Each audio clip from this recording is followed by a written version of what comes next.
What would happen at the end of those years? They reasoned that since Jesus is the only one qualified to assume the throne of David, then Christ himself would begin ruling in 1914. So that was a clip of the Witness movie Out of Darkness, which is a recap of their history as an organization. The clip and the quotes that I'm showing on screen say that the organization years before 1914 was pointing forward to the year 1914 as the year that Jesus would take his throne in heaven. And to someone who isn't a Jehovah's Witness or has never been a Jehovah's Witness, this might seem like a very small issue.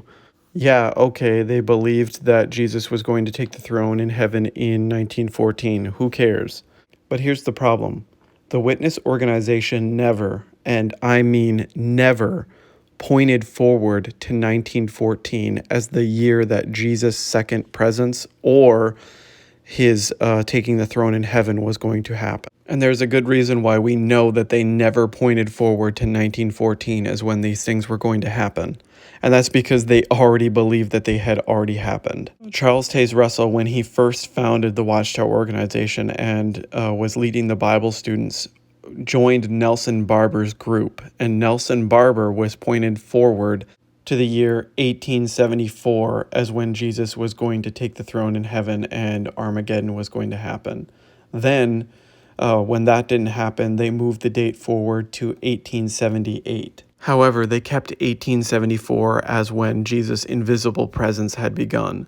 So at that time, their doctrine was Jesus was invisibly present since 1874, and Armageddon was going to come in 1878, which that also didn't happen. So then they started saying that Jesus' invisible presence started in 1874, and he took the throne invisibly in heaven in 1878. In fact, it wasn't until the 1930s that this concept that the invisible presence and Jesus taking the throne in heaven were transferred to the year 1914 as when they supposedly happened. And even during this time, the organization was producing contradictory information as to when this actually occurred. It actually wasn't until 1943, the year after the second president, Joseph Rutherford's death, that all of these things were clarified. So why would they want to lie about the fact that they were teaching this for 67 years, literally half of their existence? Because if the average witness knew that they were wrong in the past as to when Jesus' second presence had begun,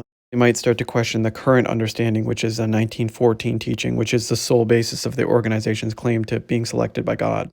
Now, at this point, the TikTok portion is over, but I decided to add some extra commentary here on YouTube because I have longer videos. But this was actually something that was very upsetting to me when I found out about it as I was researching the organization's history.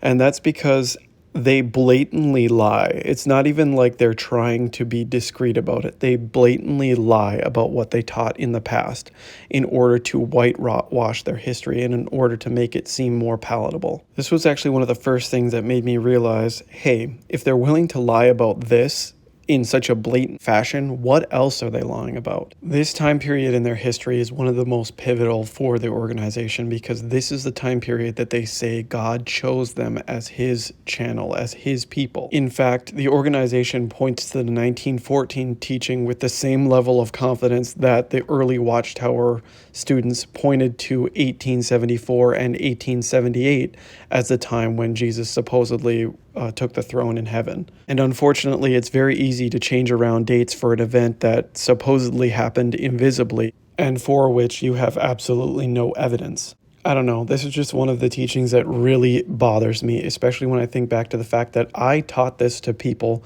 when I was going out in the ministry. I taught this to my younger brothers when I was trying to teach them about what the organization taught about our history. So to find out that they were blatantly lying to me this entire time, especially for something as stupid as worrying that people are going to realize that their claim of being selected by God is false, it just drives home to me that it really was never about truth. It was really never about being honest or presenting your own history even honestly. It was only about maintaining their power and maintaining their claim to authority.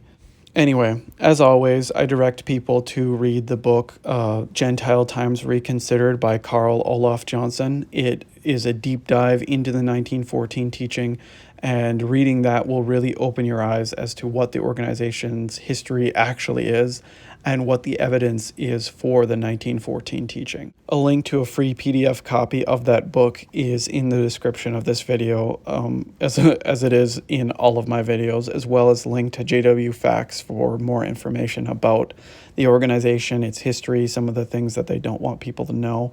And I definitely recommend that if you are a believing witness, take a look at some of this stuff and really educate yourself about the history of the organization that you support.